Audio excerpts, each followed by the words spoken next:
Rome, thank you so much. We covered a lot of area, Rome, and thank you so much for your time, man. And I want you to continue the story about when Lawrence Holder finally got the Monk play exactly where it sat well into your wheelhouse, and talk about that experience. Into my what? Into your wheelhouse, right into where you live, where you feel that at that point you could capture Rome and capture Monk and put the Rome flavor on Thelonious Monk. Well, you know,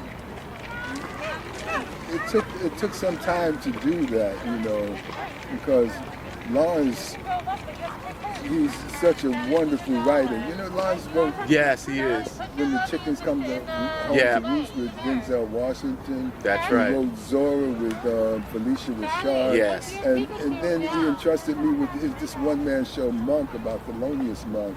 And fortunately, all three of us over the years received the Delco Awards for yes, our you did. performances. Yes. So when you receive this Delco Award, that means you really did your work, you know. So I'm very proud of that. But it took some time to get there, you know. It took rewrites because, you know, if you didn't get it right, you know, with someone like Thelonious Monk, people are going to talk about you. That's right. You know. That's right. You know, because so many people knew Monk, you know. That's right. You had his family members who knew Monk. You had other musicians who knew Monk, you know. So when it got right for me was when one night Max Roach was sitting in the audience. The great drummer, Max Roach. The legendary drummer, Absolutely. Max Roach is sitting in the audience. And, you know, I'm the actor on stage performing, but inside, I'm a nervous wreck. Because this is Max Roach, man. Absolutely. You know, Max Roach knew Monk and played with Monk, you know. I mean, there were other people, but something about Max. Because I knew him. Max had come to the cafe and seen quite a few of my shows, you know. He saw Julius Caesar, he saw Shango, you know, and he knew me. And now he had to see me as Thelonious Monk. As Thelonious Monk. And it was, when I knew I had it, was when Max came up to me at the end of the show. He said, Primo, you were Monk up there. I know Monk. You were Monk. Primo, fantastic performance. Yeah. And that was it for me. I said, okay, I'm Thelonious Monk. That's right. You know? That's right. And for people who don't know or never heard of Thelonious Monk, he was such a idiosyncratic figure who would he'll play, and then while the other musicians are playing, he may just get up and start to dance. Yeah. And you know, and he would hum the song while he was playing. And the thing about your portrayal is that you seem to capture all of that in its essence, and it wasn't a caricature. You really funneled and channeled Monk in such a way. Rome, I put you right up there with Jamie Foxx doing Ray Charles, Will Smith doing Muhammad Ali, Denzel Washington doing Malcolm X. Your portrayal of Monk, for me, is right at that level. And man, you were just a tremendous artist. For me, you're a Renaissance man. Thank you, my brother. And what I want to finally get into you, get an opportunity to talk to you about, Rome, is what we're going through right now during the pandemic. Now, you are a person who would put plays together. You would do all the promotion. You would get all the sponsors. You would make sure that the ambiance in the place was correct. No matter what theater it was, you would bring in all the actors. You would do the directing, producing. You would do everything in the old normal. What's happening right now in the new normal for Rome Neal? Well, the new normal at this point in time is like my love for jazz has helped me to go into the virtual world of presenting jazz with my Rome Neal's Banana Pudding Jazz series, which I've been doing for the past, this says 10 years, but which I've been doing for the past 17 years. Yeah, and I want to, is my mission, right, especially now, because I was ready to say, okay, you put 17 years in, yeah, give it up, you know, just lay back and chill out, you know. And then, you know, I got to think about this a little bit more, you know. There's quite a few musicians who are out of work and they can't do the clubs. Right. You know, there's some people doing virtual things, and I decided, okay, I'm going to do the virtual Banana Pudding Jazz program, and I'm going to raise the funds to make it happen so musicians can get a payday like they would get at a club, you know. Exactly. And it'll be free online, you know, because, you know, people need this music. That's right. In their lives also, because I always felt and still do that this music is a healing, you know, and if anything in this world that we need is a true healing, you know, and music really does that. You know? Absolutely, so Ron. I'm about this healing process that's going to take place with the music, about what's going to happen for this virtual Banana Pudding Jazz series that's going to not only be something for people in the city, you know, because you could come to the New Weekend Poets Cafe and you see Rome Neal's Banana Pudding Jazz, you got 50 to 100 people in the place, and you got a full house, you know, which we can't have no more. Right. However, virtually, you're open to the world. Exactly. The world can be turned on to Rome Neal's Banana Pudding Jazz. They can't get the banana pudding. But Rome, now I want to segue just for a second into the banana pudding, because actually there is a big bowl of banana pudding. That's right. And Rome, being the craftsman that he is, and since you know, baking is a craft in and of itself, talk a little bit about the banana pudding that you make.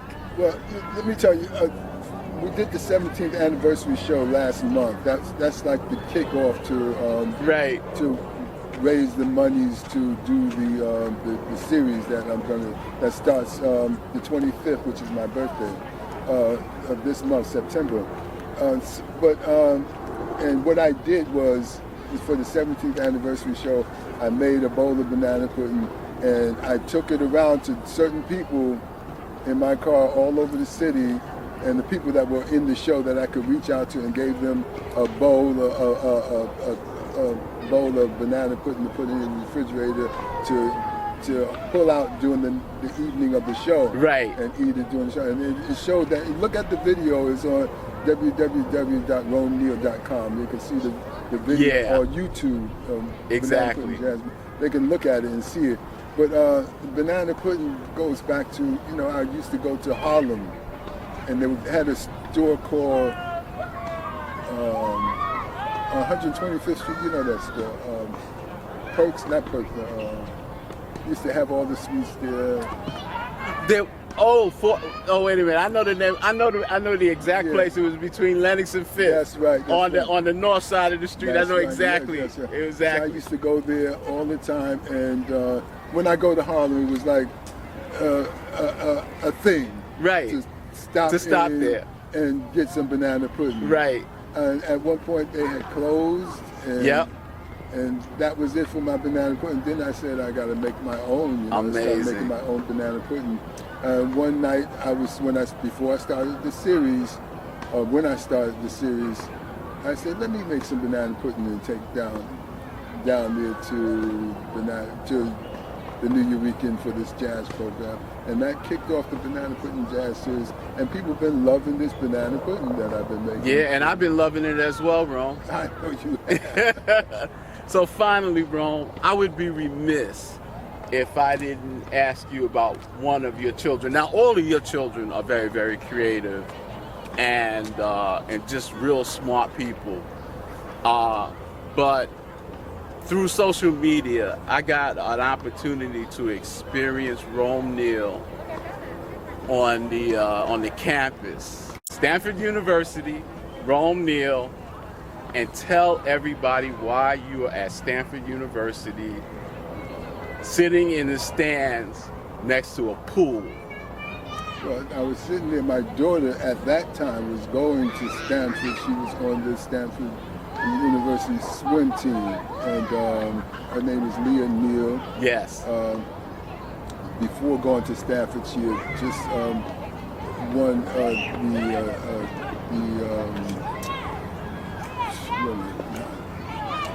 I was getting ready to say Tony Award. No. But she was going through the ranks of all the swimming competition, the collegiate swimming competitions. Yeah, at that time, working her way up. Well, she had before that. She was here in New York, and yep. she was at Fort Greene swimming, and she received an opportunity to be on the Olympic team. Right. Yeah. And, right. After that, she went to Stanford, and from there, she was on the Stanford team, and they went on to win multiple meets throughout the city. And she had the opportunity to swim with, or they had the opportunity to swim with her. Such glorious people as Katie Ledecky and Simone Manuel, and who basically these young ladies wanted to come to Stanford because Lia was there. But she was there, exactly. Yeah, exactly. And she was very prominent at that school, and yeah. It was such a blessing for me and my family to go out there and hang out on the campus of Stanford University. Yeah, yeah. And don't be modest, Rome. She was a collegiate swimming champion all 4 years that she was at the university, and she also has bookend Olympic trophies and Olympic medals. Well, she bookend. She won the Olympic medal for bronze for that's right. 2012 in London, and in Brazil, Rio, Brazil, she won the silver medal. That's right. Yeah, she has 2 fantastic medals for her performances at the Olympics. But she has quite a few medals for collegiate races throughout the years at Stanford. Also. That's right, that's right. And now she's a professional swimmer and performs worldwide. That's right, that's so true, yeah. I'm very proud of my daughter, Lia. I'm sure you're proud of all of your children, but it was just that one particular period in your life I thought was incredibly amazing, and you really deserve that, Rome. And for me, you know what? I'm also proud of my grandchildren. Yes, I've been noticing that you even have a swimmer coming up. I got three swimmers. You got 3 swimmers coming up. And they're 2. They've been winning meets already. Incredible. 200 free and 100 free and back and breaststroke and they're just phenomenal, and they're following the footsteps of their aunt. Yes.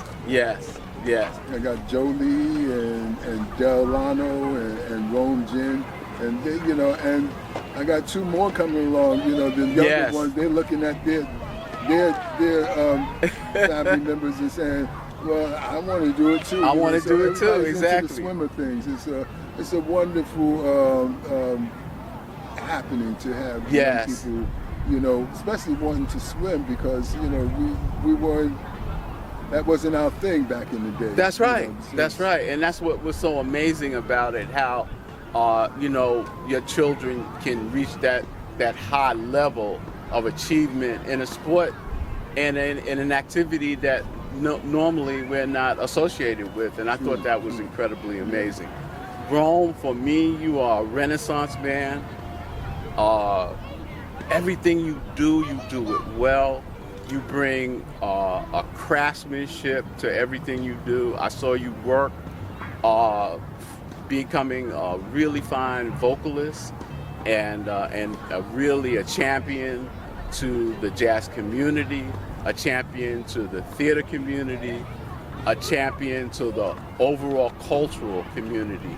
And I want to thank you so very much for your time, Rome. I really, really appreciate it. I appreciate you, Kevin, for being a supporter of, again, the Banana Pudding Jazz program, being a supporter of the theater that I've been doing over the years, and just being, not just from me, but for so many other folks that you've been so supportive of the arts, you know, and your stand on reaching out to get a street named after Max Roach and all these great jazz artists over the years. You know, you are a Renaissance man, my brother. Well, Rome, thank you very much for your kind words, man. I look forward to seeing all the great work that's coming forward in the future. And thanks so much for your time. More to come. Peace.